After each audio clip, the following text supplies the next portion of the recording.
Think of a show or advertisement that showcases queer characters. How did they act? Talk? Dress? Behave around others? Did anything about them seem unrealistic to queer people you know? Or, if you yourself are queer, could you relate to them or their struggles? As you ask yourself these questions and watch the clips throughout this essay, consider whether you feel that the queerness you see in media portrays queer people in a positive or negative light. The notion of a queer identity is still very taboo. Although these are real people with only intentions of love, they are still seen as an outcast. According to drag queen Bliss, she notes how people in the LGBTQIA+ community always have to be wary of doing small humanly gestures such as kissing or holding hands in public, with the worry of being hate crimed by homophobic people. While heterosexual people can show public displays of affection and no one bats an eye, when queer people do the exact same act of affection, they are scrutinized and shunned. With the expansion of media, many movies and shows perpetuate stereotypes that have harmed queer people, especially queer people that identify within other social minority groups. In order to combat this, real and true representation of LGBTQIA+ stories must be incorporated into future forms of media. The goal of this project is to educate young minds, educators, and future educators about potential LGBT stereotypes, why they are harmful, and how we can push against them. So we are arguing for increased good representation. Good LGBTQ plus representation, we say, is found when TV shows do not bury the gay characters, or in other words, use LGBT characters for views and then kill them off later. We said instead media should portray LGBTQ plus characters in depth, characters who have a backstory, a personality other than solely their sexuality, and characters that are important to the plot line and not just a side character. And we also must be aware of who truly benefits from the inclusion of LGBTQ plus characters. Does it only benefit the company? Does it use stereotypes? Is it only included solely for views? That does not necessarily mean it's good representation. If so, they're less likely to make the character have depth if they're only including the character just to increase their profits. We said good representation can be found when the media includes LGBTQ plus characters for the benefit of its audience and inclusivity. Additionally, the intersectionalities of LGBTQ plus people should be found in the media. Aaron Wagner, for example, argues that the media's representation of lesbians usually perpetuates the white, heteropatriarchal, middle-class femininity. While good representation in media is a very nuanced subject and will vary for everyone, good representation would mean that harmful stereotypes like all gay people are hyper-feminine or coming out is the only struggle that queer people experience. These ideas do not fully represent all queer experiences and invalidates queer individuals' unique experience and identity. Good representation means that queer relationships are seen in a positive light as they push to erase homophobic opinions surrounding queer people. Realistic LGBTQIA+ representation in media does not make queerness the butt of the joke. What makes queer representation good is how realistically it portrays queer people and the issues they face. While not every queer character needs to directly express themselves as queer to identify as such, there should be more depth to their character than simply their sexual or gender identity. Writing queer characters as just that, queer, with no other traits to their personality or character, is not only dehumanizing to the members of the LGBTQ+ community, but conveys the idea that queer people lack other qualities of character besides their sexual or gender identity. This dehumanization is what the community struggles to push against in order for society to see us as people that deserve the same basic rights as everyone else. So the first clip is from Family Guy, and Ida is talking to Peter about how they always knew that they were a woman deep down, and it took a long time for them to accept and acknowledge it, and it took a long time to be able to live in their truth. And Ida criticizes Peter for never having to go through the struggles that trans people do.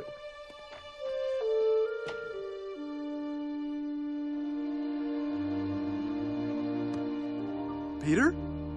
Ida? Come, sit. Well, look at you. Yeah, look at me. What's wrong? It's a long story. Yeah, I've heard. Peter, everything is going to be okay. I promise. Okay. Now I'm going to tell you a story. When I first met you, Peter, I was already at the end of a long journey to find the courage to become a woman. But before that, I lived for 61 years as a miserable, miserable man.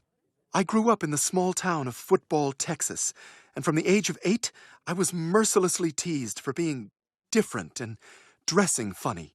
Then, at the age of 14, I had an epiphany. It was so clear. I was a girl trapped in a boy's body. I'm having a hard time focusing without a drink, but go on. It took me 47 years from that day to officially own who I am. Is there a waiter or... In those 47 years, I became an expert at hiding my secret. I became a war hero and raised a family. But I was dying inside. And the deeper I buried it, the more unhappy I became. And eventually, I even thought of ending my own life. But I couldn't do that to Glenn. I had no idea. It's clear you had no idea.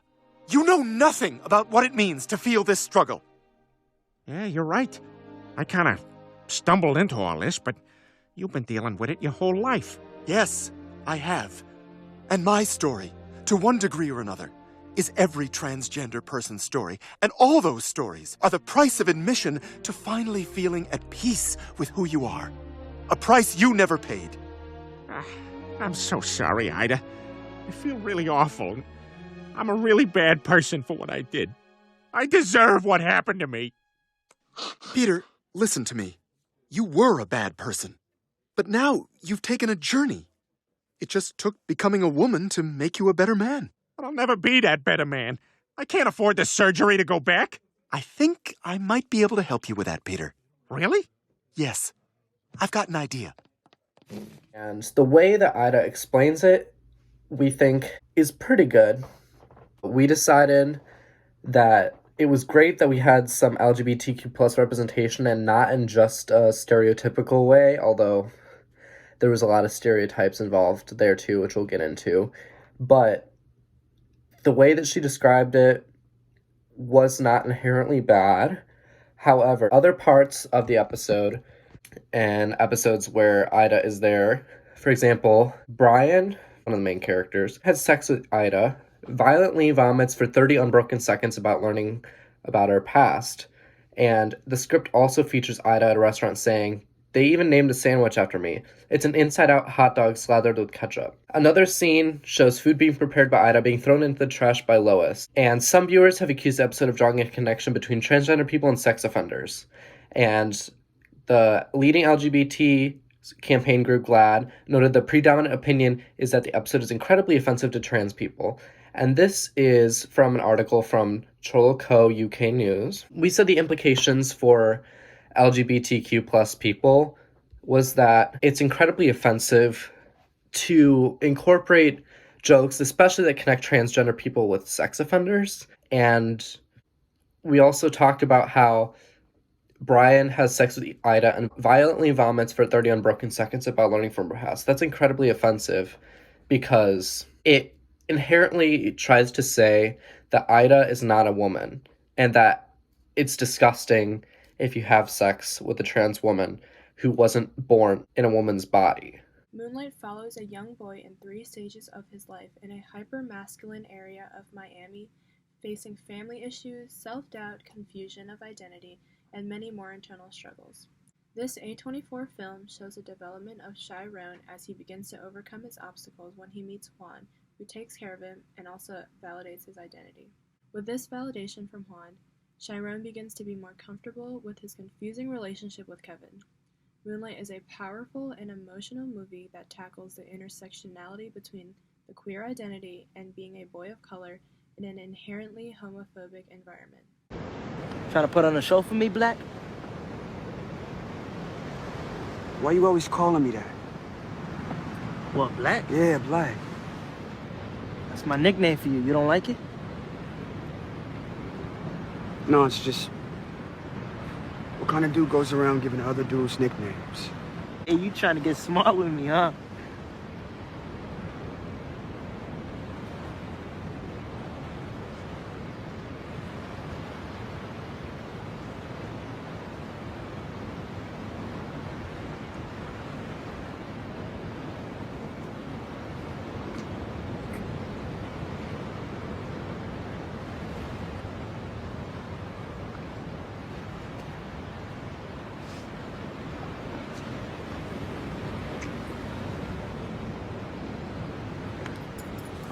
As you can see in this clip from Moonlight, the nickname Black given by Kevin reminds Chiron that he is a Black individual in a hyper-masculine area in Miami, Florida. He is reminded about how he must behave when he is called Black by Kevin due to the rampant homophobia present in his community. Therefore, he rejects Kevin and his acts of affection. Then, the clip skips to Chiron and Kevin showing that display of affection in the form of a kiss and hug. Chiron erases the stigma behind same-sex love in his community and succumbs to the arms of Kevin. This scene shows raw emotion between two Black young men, which normalizes this dynamic.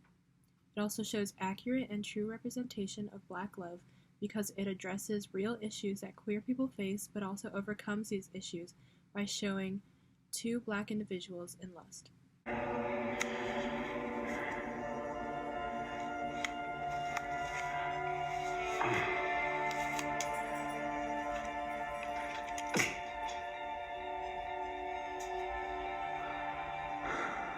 That's not the kind of face you should keep behind a mask.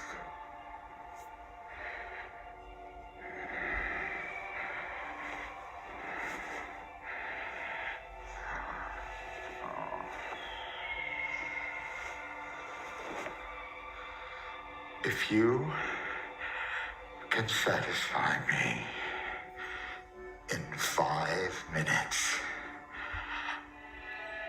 I'll change your life.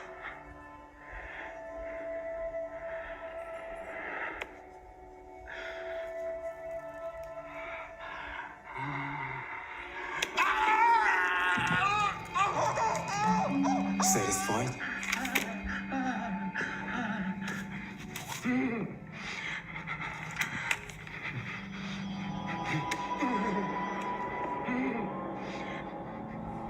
If you can satisfy me in 5 minutes, I might let you leave.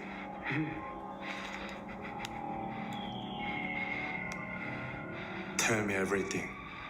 You know about the game. The clip that was just shown is a scene from a recently popular Netflix show called Squid Game. For context, the show centers around a deadly game where hundreds of voluntary players are trapped on an island. They are competing to win a more than handsome sum of money at the expense of their co-players' lives. In this scene, a policeman has infiltrated the space where the game is being held and attempting to blend in with the staff of the game to find out more about it. One of the VIPs, a person with the privilege of getting a front row seat to the gory action, believing that the cop is another servant of the game, leads him to a private bedroom and forcibly have sexual relations with him. His plan of assault is quickly halted as the cop manages to bring the VIP to his knees and coerces him to tell him everything he knows about the game. This is the only scene in the show with an outward expression of queerness. Given that the only scene in the show that expresses queerness is an attempted assault, it conveys the trope that queer people are hypersexual and will find any opportunity to pleasure themselves, even by force. There is also a layer of race present, as the VIP attempting to carry out the assault is a white American man, and the victimized party an Asian man. This intersectional analysis of this scene intends to express the stereotype of white queerness possessing a predatory nature at the expense of the suffering of people of color. So the next clip you see is a character named Kurt from Glee. Aloha! Finn and Rachel's The Kiss That Missed already has 20,000 views on YouTube, and the comment section is just full of pithy banter like, why is that T-Rex eating the Jew? Ladies, I appreciate you spending time with me while Blaine recovers, but why are you being so weird and serious? Our periods don't come until the end of the month. Latina Eve Harrington. Okay, if you're gonna be gay, you simply must know who that is. It's very civilized for you to invite me for coffee before you beat me up for spying. Okay, come on. Screw this, I'm getting a whole cheesecake. I got 2 cheesecakes. I actually thought we were all gonna get out of here, you know? But you can't take my new best friend. You don't own him, Rachel. I'm not speaking to you, traitor. Rachel, selfish bitch. No, Mercedes, you are wrong, okay? The Bodyguard was originally written for Barbara Streisand. Actually, Rachel... I'm so depressed I've worn the same outfit twice this week. What? Okay, I think we've had enough of that. I said we lock Rachel up until after sectionals. I volunteer my basement. Because I have made a selection that's perfect for being snowed in New York City.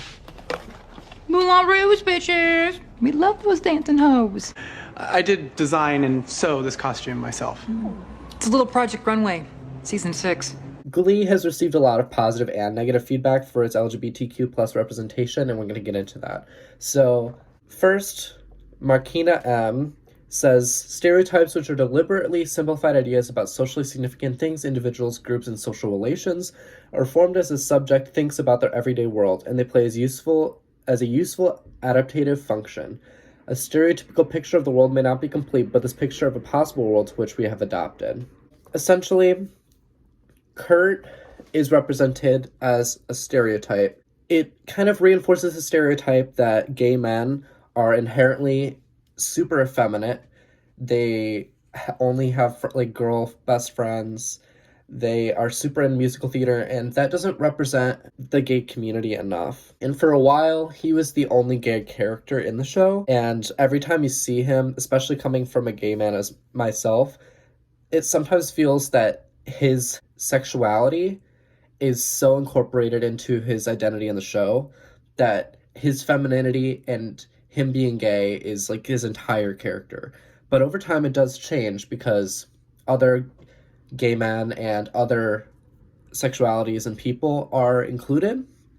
However, I also want to acknowledge that for Glee being an older show, the representation it had was beneficial because it's one of the first mainstream shows, at least that I can remember from my time when I was younger, that was so open about sexuality, and having a gay character is one of the most reoccurring characters in there.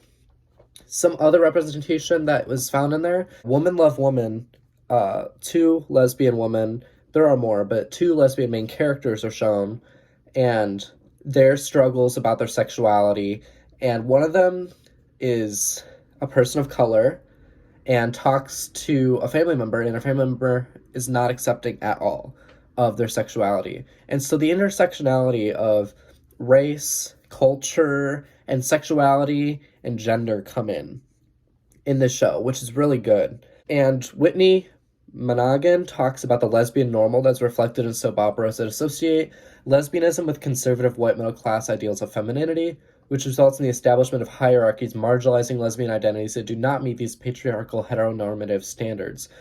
Glee does, in my opinion, reinforce the lesbian normal because the majority of the lesbian characters are extremely effeminate women, usually white women. However, like I said, there was a person of color in there, but most of them were the lesbian normal.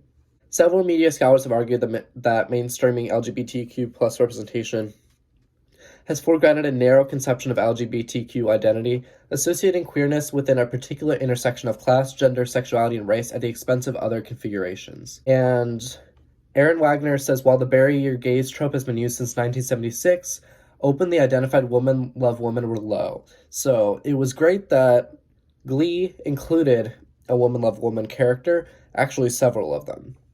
So Glee did well for including several sexualities, people of color, but it did reinforce stereotypes as well. Scam France is an adaptation of the Norwegian show Scam. Scam France Season 3 is the season we are focusing on in this video, as it depicts Lucas Lalamont, played by Axel Arendt, where Lucas meets a new student, Elliot, played by Maxence Danette Favel, and their relationship rapidly flourishes into something beyond a friendship. However, Lucas is soon to notice the strange dynamic of his relationship with Elliot and the reason behind it. Scam France Season 3 is a fun and moving show that addresses young love and the importance of preserving one's mental health. La vélo. Redescends, putain. Tu penses qu'il aurait payé comment? Je sais pas. Ouais, tu sais pas, ouais. Vous avez fumé? Vous avez fumé? C'est pas bon pour lui. Il peut pas fumer. Il est malade, Lucas.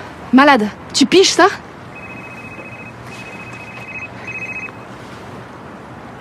Allô? Ah, merci. Oui, j'arrive, oui. Je préviens ses parents et j'arrive. Merci, oui. Et ils l'ont retrouvé? Ouais, ils l'ont retrouvé. Et t'es sûr qu'on prévient ses parents? Mais évidemment que je préviens ses parents. Il l'a retrouvé à poil dans la rue, il a forcé une péniche, il a fumé de la beuh. Je viens avec toi. Non, ah non. Tu viens pas avec moi, non. Tu le laisses tranquille maintenant. Tu penses qu'il t'aime, mais c'est faux. Il peut pas t'aimer. C'est juste un truc qui s'est mis dans le crâne, ok? T'es rien pour lui. T'es juste une putain de lubie.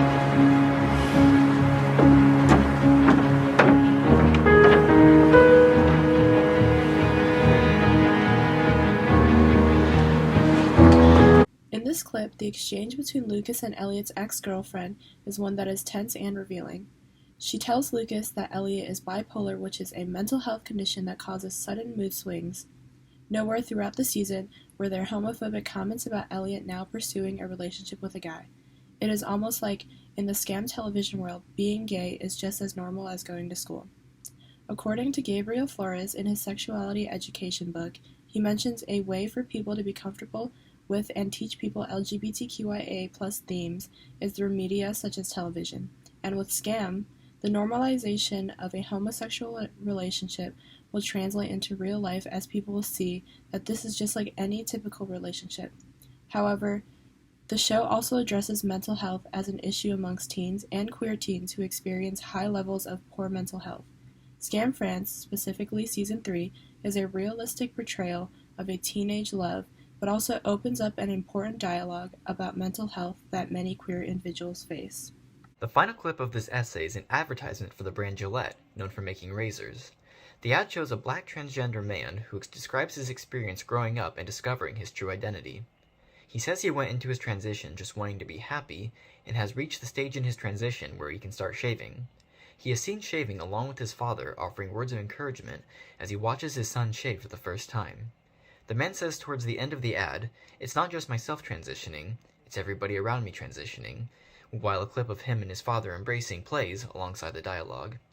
The ad ends with the on-screen quote, "Whenever, wherever, however it happens, your first shave is special," with the Gillette logo.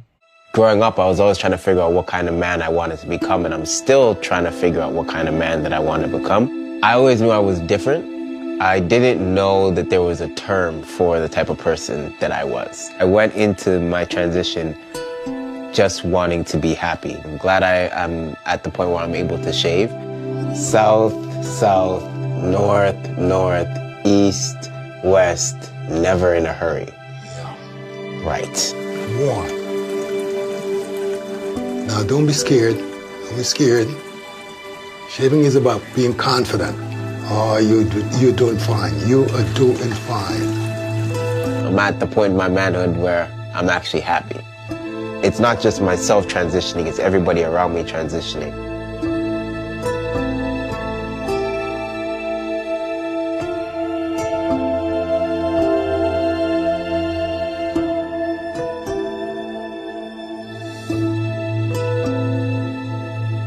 While the nature of the ad is not directly critical or demonizing of trans people, it is still the product of a company trying to sell something. An experience of a trans man's first shave can be empowering to others in similar situations, but that experience is told from the perspective of a capitalist force. This act of a company using queerness to make their product appear more marketable is often referred to as rainbow capitalism. Companies will use empowering stories and images of queerness to not only bolster their reputation of being a progressive and open-minded industry, but to sell their products to a wider demographic.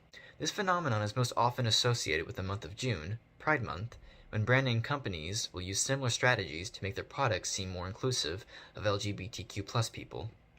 While Gillette using their platform to tell the story of a young man going through his transition to make their razors seem more marketable towards transgender youth is not intentionally bigoted, they are still attempting to portray queerness, specifically transgenderism, as something to make a profit off of. So we said this project is incredibly important to our group because it's incredibly important as a consumer of media, especially someone that's going into an education career or you're a current educator. It's really important to know what stereotypes are being portrayed out there and how they're harmful to students that have or obtain or hold LGBTQ plus identity. Because when you have a media that perpetuates those stereotypes, it's going to impact people from that group, and that's going to be taken into your classroom. And people that aren't a part of that group may be homophobic. They might have a certain idea of how a gay man or a lesbian woman looks, and they'll push that idea onto them. And that's harmful, and it's good as an educator and as a fellow person that consumes media to understand what is problematic and what is good. So how we can help, Aaron Wagner says, in response to a post regarding the social movement, Maybelline in 2016 announced via social media that they would be pulling their advertisements from The 100. The 100 was a show that was really praised for having woman love woman representation because the main character, Clark, fell in love and got in a relationship with another woman. However, pretty soon after, the other woman was killed off. So the barrier gaze trope was used, and that received a lot of backlash. So because of that, Maybelline announced they'd be pulling their advertisements. Considering hegemonic ideals presented in television, the prosumer culture associated with social media activism showcases the power shifts that have previously occurred for consumer and prosumer cultures, from the historically capitalist hegemony previously presented on television. Since media is a business first and foremost, for a show to actively lose their advertisers is perhaps the biggest accomplishment for making any social change through creative storytelling. So essentially, since The 100 and other TV shows are a business, they are going to put their money first. They are going to do what they can, and they're going to show anything that'll get them views and money. So for a show to actively lose their advertisers like Maybelline because of community backlash, that's one of the biggest ways we can inspire change into the media, because if they lose their advertisers, they're going to have to adapt, and they're going to have to change how those characters are represented in the LGBTQ plus identity so that they get their advertisers back. So that's one of the biggest tools that we have to influence companies right now. As someone who is surrounded by many queer friends and family and is struggling with my identity as well, there must be a space in media that people can relate to and feel safe in. A true display of queer lives is needed, as queer people are real people who deserve to have their stories heard like any other person. For those questioning like myself, seeing real queer stories on screen may make this process of self-realization a much smoother process. The normalization of LGBTQIA+ stories make coming out easier and hopefully in the future not necessary. Like my partners in this video essay, I am a queer person who is exposed to the media representation of our community. While I am grateful that attitudes directed towards queerness have become accepted enough to portray to the general public, I want that representation to accurately reflect queer people and how we respond to issues that result from our sexual and/or gender identity.